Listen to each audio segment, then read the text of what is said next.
Welcome to A. Smith Video, episode 11.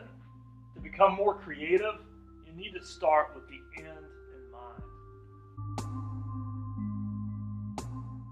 This last week I was on the phone with a friend of mine, and she asked me what my life goals were.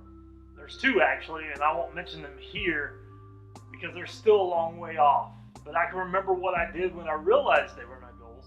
First, I began planning. I began finding out as much as I could about those areas to know what it would actually take to get there. But most of all, I found people who had already been there and done that, and then asked them about their experience. Experience trumps pretty much everything else. In other words, I started with the end in mind and worked backwards from there. Of course, before knowing these things, I actually had to realize what it was I wanted to do, and then I could start working towards my goals. But again, I started with the end in mind. So my question to you is, where do you want to be in 5, 10, 20 years from now? We need to begin thinking long term rather than short term. I know we've talked about that before, but it's so important.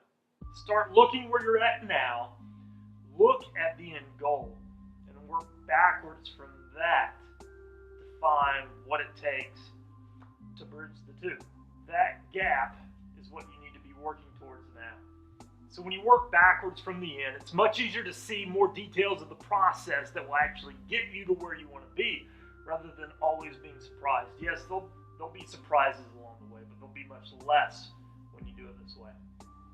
Thinking this way will spark a newfound creativity and will also help you work with greater creativity along the way.